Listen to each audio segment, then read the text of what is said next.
You know, normally you get a decent crowd there in Belton at Mark Alford's congressional office for his Coffee Mondays. But yesterday you had 300 people sounding like this. Ho, ho! Elon Musk has got to go! Hey, hey! Ho, ho! Elon Musk has got to go! Hey, hey! Ho, ho! Elon Musk has got to go! Hey, hey! Howard! Howard! I like that one at the end. Howard! Oh, yeah. Well, Mark Alford, as you would expect, handled it like a total pro. He then flew to D.C., so I was on CNN last night with Caitlin Collins. So that was just his warm-up act yesterday. Good morning, Congressman. Thanks for being here on KCMO. And what led to yesterday's massive turnout, and did you expect this? Yes. Originally, no. I've done 90 of these Mondays with Mark and Coffee with a Congressman. We do them just about every week. When we're in the district, we have some sort of public meeting. I invite people to a coffee house or to our office in Raymore, and we sit down and we have conversations, and we try to – and I invite Democrats. I mean, anybody. Yeah. Come on down. Let's talk about it instead of ripping each other apart on social media. And we've had good conversations. We put it out there to do one of these. And all these people got on social media. It was an organized thing from this indivisible group, from change.org. They have the Democrats have a whole playlist like they did when Obama first organized protests against Republicans. And they're just using this playbook once again to disrupt our meetings. I could not talk to our true constituents about the issues that they were facing. And they get on the media. They were successful. All the news channels were there. Mm-hmm. I will say the Kansas City Star did an accurate, I thought, fair article on this. But these were not the true voices of the 4th Congressional District. Let's put it that way. Do you know what percentage of the protesters, agitators, whatever you want to call them, were actual constituents of yours?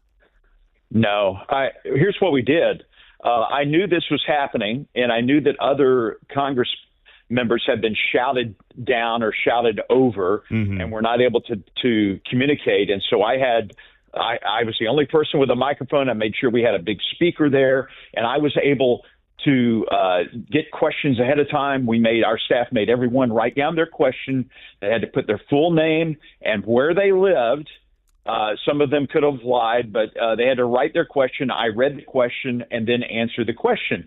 But as soon as I started answering the question, people started shouting over me. And so I just kept talking, and I put the mic right up to my lips, and I was able to speak over them. And I said, if you don't want to listen to the answer, then maybe you need to leave. Mm-hmm. Of course, none of them left. And this small coffee shop is a great coffee shop. There's only room for about 50 people inside. And so there was another, 100 or 150 outside, and they were the ones that were doing these chants. It was just, I try to do these because I really want to be a good representative. I want to listen to my constituents, all 772,000 of them, but we couldn't have that discussion because of these organized protesters who some of them may actually have a good point, but I couldn't even hear what they were saying. Yeah, Mark Alford's on KCMO. So this was in Belton yesterday at your, coffees with a congressman that you do when you're in the district on Monday mornings. And then the other thing that you alluded to there, this is happening all over the country where Republican congressmen or women are getting basically flooded with these protests at their town halls. And then the media runs with it. And the narrative is, oh, my gosh, everyone's turning on Trump. Everyone's turning on Doge. Despite the fact, I know you saw this, Harvard-Harris poll, this is what is being attempted by Trump and Elon is wildly popular with the American public, but these protests are intended to get picked up by the media and create the narrative that isn't actually out there, Congressman. So I know you're aware of that, but how much conversation is this getting in Congress? You guys, not you, but, the Republican Party doesn't fall for these tricks. Well, we need to do better about this because, I try to be a great communicator. I try to get the message out about the truth. This narrative that the media, the legacy media primarily, is picking up and running with and not even questioning. If I was out reporting that story, I would ask people. I would ask them about this indivisible group and the change.org. That would be part of my story. Unfortunately, that's not making it necessarily in the legacy media. And CNN, when I talked about it last night with Caitlin Collins, I think it was news to her, but at least I was able to get that message across.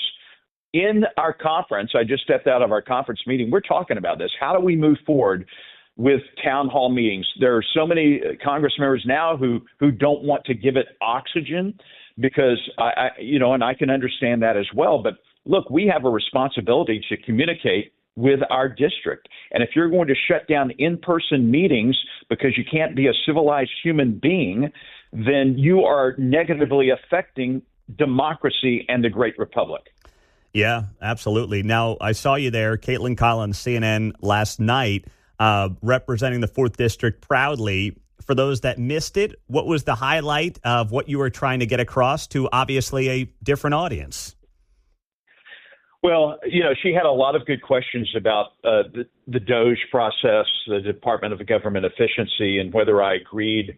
And look, I told her we've got to do a better job of communicating when these cuts are taking place and these layoffs. If we get information, then we need to be passing that along. And I told her the story. I met a guy at the airport, KCI, yesterday when I was flying out. He was very upset with me. He works for the FDIC, and he was flying to New York because he's going to have to lay off some people. But we got to talking down at the terminal gate, and I said, look, what could we do better? And he says, you need to communicate the information. He says, I understand that we've got to right-size the government. He's not stupid. He actually lives in the 4th District. But he says, we've got to have better communication about people are freaking out. And this is what I told Caitlin Collins last night. Look, we have a ship that is headed towards a reef. Mm-hmm. The ship is America. If we hit that reef because of our national debt, we are sunk. And so, yes, there's going to be chaos on the deck of that ship. But we've got a captain behind the helm, Donald J. Trump, and he is going to steer us away from that reef. We've got to do a good job as Congress members to effectively communicate what's going on. And we are talking about that now. How do we get better information from the White House? I will be at the White House at 4 o'clock today, and I'm going to ask President Trump in the Oval Office about this. How can we better communicate what's going on? He has to move swiftly in a shock and awe fashion because there are people inside the government who are shredding documents who do not want him to succeed. And so it has to be done quickly, but we also have to provide information as we get it. I love, obviously, what they're doing. It is long overdue. No one else has had the gumption to do it in 30 years. But you're right. Like, I don't want to be refreshing Elon Musk's X feed to try to figure out, like, what's going on next, right? Yeah. And I think that's a fair critique to hopefully pass on to the president. And it changes. I mean, one day he's sending out the email saying, hey, you need to tell me 5 things. Yeah. And Pete, I know you could do that. We all do that. If you're in private business, that's not a big deal. Private business owners every day do 5 things in 5 minutes. Mm-hmm.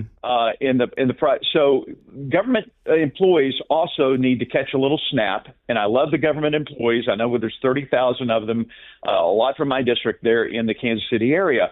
But you've got to realize that we are trying to operate now the government more like a business. We have a business leader in office. That's who the American people voted, 77 million votes. He is our chief executive. He has the power under Article 2 to make the decisions and the cuts to right-size our government and start making it efficient so we don't sink the ship. Mark, thank you for everything. Glad you got through it yesterday, and we'll be in touch this week. A big week ahead. Thanks so much. Thank you. God bless. All right, Mark Alford, Missouri Congressman, 4th District on KCMO Talk Radio.